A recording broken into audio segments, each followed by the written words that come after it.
about Adam. He's not for you. It's impossible. It's not rocket science. Do you know what you want? He's really sweet and interesting. Out of all the diseases to have, I would hate to have Aspergers syndrome because of what it sounds like. It sounds like Asperger. It's not a disease. It's a syndrome. Yeah, it's a syndrome. Or syndrome, Asperger's syndrome. Either way it goes, that name's a syndrome. I mean, the guy who named it is called, that's his name, Hans Asperger. It's Asperger. No, it's not like an ass and a hamburger. That's what I'm saying. No, it's Asperger. That's just, well, was he the guy? Do you have S? That's what I just said. Asperger. That's just, I just said that. Asperger. Is he the first guy to have it, like Lou Gehrig, or did he invent it? No, he's a pediatrician who I guess he found this behavior and found a pattern for it and named it. But even then, I'd be like, do y'all know my last name is Asperger? Can we call it Hans syndrome or something like that? He clearly wasn't going to open a sandwich shop, so there was very little possibilities for fame for this guy. It's like those anti-anxiety drugs that for people who are afraid to be social, but the side effects are loss of hair and lack of erection and, loss of your bowels. It's like, well, those are legitimate reasons to be afraid to go around people. Why didn't you tell us you had this problem? This is my way of doing that. Could have saved us a lot of trouble. No, the reason why we're talking about Asperger's syndrome is because there's this movie out, Adam, which we're talking about right now. And if you've ever heard about this or experienced it from someone who's had it, or if you have it yourself, or if you've been on spill.com, I was about to say, there's been plenty of people we had to ban who had that, or we get the feeling they've had it. No, it's a syndrome where you have an emotional disconnect with people. You can't socially read what people are expressing to you, and what's even more frustrating is that you can't express yourself. So you'll either not know how to talk to people, or you'll just say what's on your mind, which could be the most awkward thing. Dude, it's not as simply as like what Cyrus does every week. Asperger's is a form of autism. I mean, it's lower on the scale as far as severity, and it's high functioning, but the people are almost like not, I don't want to say sociopaths, but they do feel, but it's just so much more logical. There's no spontaneity to the personality. They don't get jokes. They take everything literally. There's no subterfuge. There's no saying one thing and meaning something else. Man, that sounds like me. I've been drinking a little bit. Fuck you say? Hey man, I'm joking. Yeah, no, I don't think we would ever mistake you with somebody who could only tell the truth. I don't think that's going to happen. Man. I don't care how many beers you got in you. Plus, it's not what you think, man. I swear. She's just some 14-year-old girl who's putting her top on the internet. I don't know why she's on my webcam. And that part about not being able to tell a joke, I would say you'd have that too. So this movie deals with a guy named Adam who he has the syndrome, but he's a good-looking guy. So when this girl Beth moves into his apartment building, she's like, "Damn, I'm gonna talk to this guy." And when she starts talking to him, he's like, "I gotta wash clothes," and then she's like, "Well, fuck it, that makes it easier for me to get laid." Wow. I mean, there is that thing because the lead actress in this is Rose Byrne, who's like, chick's been in my top 5 for the last 3 or 4 years. She was in Knowing, right? Yeah. Oh yeah. She was in Knowing. Yeah, well, okay, hot. so she's that hot. What does she need to lower her standards for? Hey, man, here's the thing, because when I saw it, man, whoever did this is another time when the people who did the trailer should be shot, because they made this seem like the sappiest romantic comedy, and I'm like, this is some bullshit. When you actually see the movie, it's not sappy at all, and it's very realistic the way it happens. Because the fact is, she's recently been hurt. She's in a new city. She had a boyfriend who cheated on her a lot, and so she's kind of looking for something safe.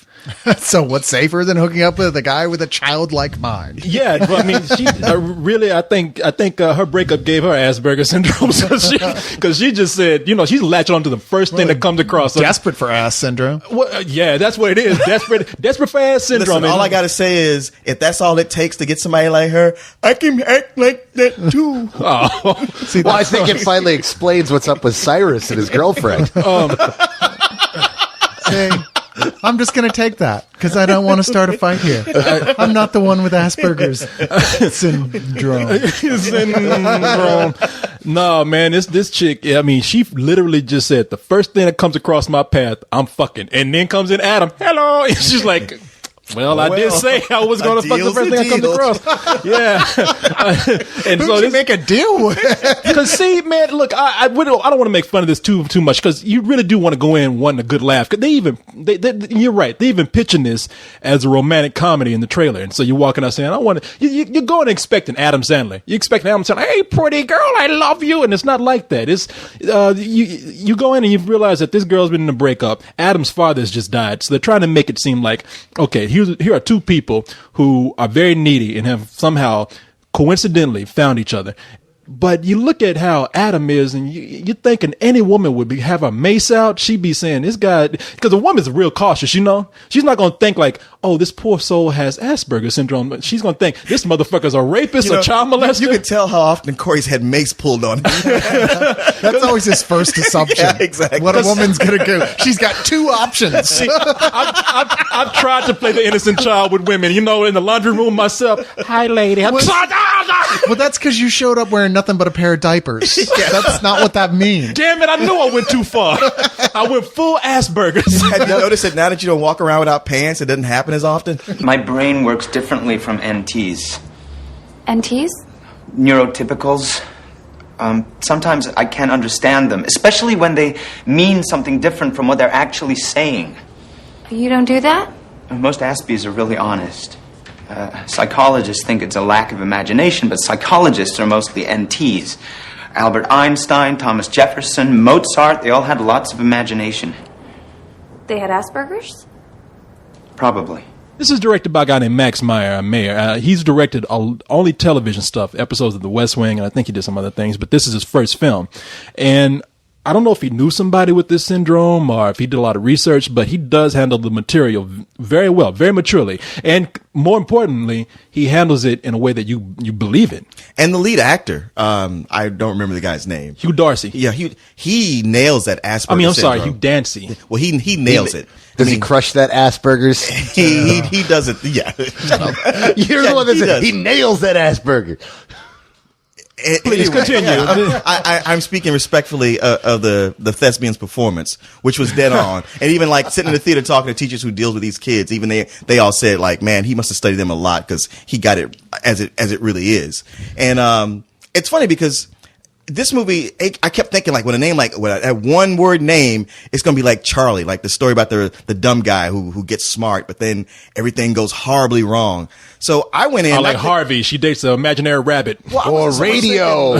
Radio, no. Yeah, well, yeah, but that's closer to it because I wasn't thinking it was gonna be like an Adam Sandler movie. I thought it was gonna be like a Lifetime movie or just something. Rosie O'Donnell would appear at some point acting retirement. I'm thinking this is something it's either gonna be like really romantic and Meg Ryan-y, but then they're going to get really manipulative and put Adam in all kinds of danger, just make you want to cry for him. But that's not it at all. And yeah, they really managed, like so many romantic comedies we've seen this year, it managed to avoid all those pitfalls. It just skated right around them.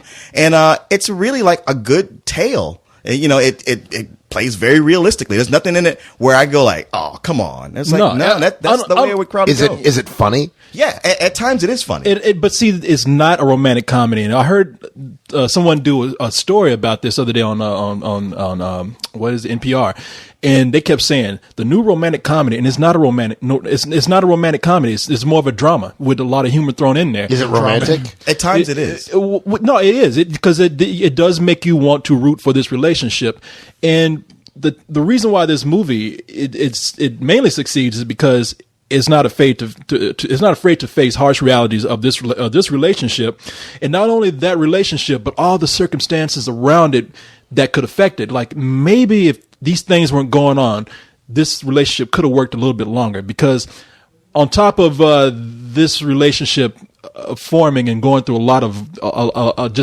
of strain, you have Beth, her father, Peter Gallagher, coming in as Peter Gallagher and his caterpillar eyebrows coming in and just hamming up every scene he's in. My baby girl, what's going on? Come here, these guys are full of bullshit. They ain't putting me in jail. okay, I got convicted. Oh yeah, no. Peter Gallagher comes in as Beth's father, and something happened at his job where he says, "I'm in trouble." And the more they talk about it, like, "Oh, it's just a little financial thing. Oh, somebody just said something about me. They probably lied. Yeah, I could probably go to jail behind this." And it just keeps getting worse. And so Beth has all this stuff to deal with. I mean, she has Adam's condition to deal with, and then she has a father to deal with, and it all just kind of affects everything, and not in the best way. And none of this stuff leads to the best possible outcome either. So that's the harsh reality of it. Maybe if they tried to make this a little bit happier, a little bit funnier, it'd be like, nah, this is fake. But almost something like this, you have to make it a little bit bittersweet. Yeah, but to me, that's what makes it work. If it had gone to an extreme one way or the other, I would not have liked this movie. Because it opens with, it opens with Adam's father has died. And you can tell, like, this is, people who have kids with special needs, that's what their fear is, that what happens when I die? Will they be able to take care of themselves? And he can because he has his job. But then, seen later, they're like, yeah, we got to let you go. So at that point, you're like, shit, he's in New York City. What the hell is he going to do? How's he going to make it? I can't take this. Oh, yeah. He works at a comic book shop, doesn't he? but it's very or realistic. a record store. I mean, he does find his way. It does, things come together. No, he does, and the movie is funny. I mean, there's a lot of funny scenes. The black guy, Frankie Faison, I think's his name. Yeah, he's a likable guy. Anything you see him in, he's just so likable. Yeah, he's kind of like Adam's keeper after his dad dies. He's in a role that Morgan Freeman usually plays. Yeah, Adam. No, he plays sort of his surrogate father after Adam's father dies, and there's a lot of things that they talk about because Adam. People with this form of autism, they usually have the geniuses because they have an obsession with something. And Adam is just obsessing over astrology. Usually you probably know. I'm astronomy. Yeah, he's obsessing over the stars and shit. And so he sits up there, and Harlan's that's his character's name, Harlan. He's like, "Hey, Adam, man, let's go have lunch." And Adam's sitting up there talking about the fifth planet next to the star that died. And he's like, "Man, let's talk about women or something. I don't want to hear this shit no more." Okay. Yeah, you'd be like, "Aren't you nailing that fine chick? Don't you want to talk about that?" Well, that's when he gets it. Let's talk about this. Yeah, he's like, "Who this bitch you screwing right here?" And so, and it's funny to just see Adam kind of grow because when his father's not around, you almost feel like his father was crippling him in a way because he was probably overprotective of him. And that's another reason why the movie succeeds. It's not so much about this relationship in as much as it's about how two people learn to grow and move on from each other. From each other. Like it's heartbreaking to see the things that happen to them sometimes, but it's also you figure that maybe if they hadn't have met each other, they probably wouldn't be able to move on as quickly or in the direction that they're going. So, man, it's a really cool movie. I really like this movie a lot. Some people walked out of it. I know one person came out and said this felt like an after-school special, and I couldn't disagree more. I really think this is one of the best dramas I've seen this year. I would agree only in as much as this director having done so much TV, it does feel a little bit like TV, like TV drama, but it's like the better TV dramas, like the ones that are good. Because lately, in the last few years, there's a lot of TV that's been better than movies, and this is on that scale. And it made me feel good also because I have a lot of friends who have kids with either autism or Aspergers, and it's always that thing that makes me wonder, like, man, what are they going to do? But I don't know. You see this and you go like, you know what? It's not that bad. I mean, they will move on. And everybody, out there probably knows somebody with Asperger's. You just probably know like some guy who is super nerdy, just really super nerdy. And you laugh at him, not realizing like, well, he's actually got a condition. Well, I've heard that there's a lot of famous people who have Asperger's, like a mild form of it, like some comedians. They even say Beethoven had it. I don't know if this is true or not, but well, I guess you'd be very good at playing the piano if you were obsessed with it on that level. Yeah. Chris Tucker. He's obsessed with talking. Yeah. Will you please shut up? Okay, man, I got Asperger's. but no, it's I would give this movie full price. I really did enjoy it, and mainly because it just caught me off guard. Wow. I feel like I liked it as much or probably more than you. It's one of those few movies that I've thought about, after seeing it. And yet I still was only going to give it a matinee, a very high matinee. But there was just something missing to take it over into that full price drama where I was like, man, I can't wait to buy this and show it to everybody. No, it's not anything that I want to watch every day. And the movie definitely does have problems. I mean, for one thing, like you said, I think that subplot with Peter Gallagher, it just went on a little bit too long. You know what? I can see where it was important, but Peter Gallagher himself, I think, just felt out of place in the whole thing. He's probably desperate for work. He's like, remember me? Remember when they said I was going to be big? Right. I'm coming back. I'm in Adam. That's actually exactly how he was acting in the movie. Well, there you go. Yeah, he was happy to be there, man. And while a lot of people really like the soundtrack, I didn't care for it too much. You didn't? Why not? It was just something about that music playing at times. I was like as much as I talk about how the movie wasn't manipulative, there were times the music came in where I felt like, hey, cut that out. Don't you do that. Stop it right now.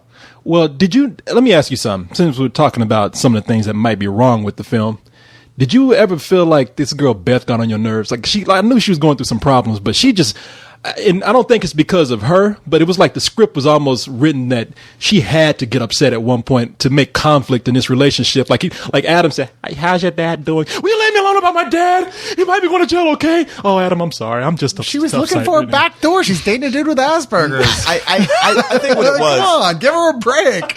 No, you gotta keep in mind that Korey can't spend too much time in the same room with the same woman. Yes, Korey can't fuck women. Before you can Korey's got to fuck kick her out to the curb. 14-year-old women, old women, yes, I got it. You don't like when people do a shtick on you that's not really fitting? Really? Oh, my God. And they run into the ground? Hey, I'm going to sit don't back and ruin let the this- end of the relationship for everybody. I'm going to let this just happen. I know. Now, you got one guy talking about you. Let's see you say something to him. Yes, that's what I thought. Anyway, you got upset. I said something to you because you got upset. I tell you what. Listen, what you said about her getting upset the way she did with him, I think in any relationship, whether the person is, completely perfect, there's still going to be times when you're going to get upset over nothing. But both people in it. And I think they needed to show that, like, hey, we don't want to make it seem like she's a saint and everything he does is cute and never gets on your nerves. Because if you were even friends with somebody like that, there would be times when you, especially you, Korey Coleman, would be like, for Christ's sakes, Adam, could you shut the fuck up? Oh, I would be. I'll be like, hey, look, man, I know you got Aspergers and shit, but get the fuck out of my face, all right? Yeah. And it was important to show that she had those moments. You're so sensitive. I know you got Asperger's and shit, dude, but shut the fuck up. Hey, man, Jesus Christ. I bet he'll know. I got a cure for it. You'd just be annoyed that he was the guy tapping that fine girl. Cyrus, no, I don't know what the fuck is, but I will shut it up if you tell me what that is. Hey, you know something? You were so right. I was so mad when I saw him with her. I was frustrated. I was like, how did this crazy motherfucker get a fine, man? You got to change your game, man. I know. You've not been acting retarded enough. That whole thing about don't go full retard? That's what you got to do. Yeah, Damn. you do have to go full retard. Maybe I got to start acting. That's the thing. I wasn't trying hard enough. My father always told me I was retarded anyway, so I figured, shit, I'll get all the ass. But anyway, man, look. I was kind of interested in Korey, but he's only half retarded. Yeah. He's just not retarded enough for me. Damn, instead of standing there in a diaper, I need to be standing in a diaper with a teddy bear in my hand, a little bib around my head. Hello, lady. Covered in shit. There you go. And the women will love you. Could you clean me? Oh, who left you here by yourself? Come here. So basically, you have to be Tom Green. Yeah. And there's a ton of kids out there like, who's Tom Green? He's the one you should be glad you don't know who he is.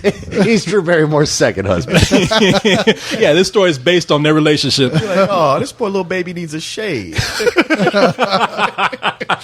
Really, man. Look, I recommend. I mean, I guess the reason why I really love this movie because I can see in any guy who's feeling down, who's feeling lonely, and send him to this movie and say, "Hey, look, man, if this dude can get laid, I don't know why you can't." What is your problem? Yeah. She may not be that hot. Come on. Yeah, I bought some diapers. Let's both of them put them on and go ahead and hit the town. Hey, ladies. Were you excited What? sexually? Because I was. Thank you. I should be going now. Because I said that thing about being sexually excited? No. Well, yeah.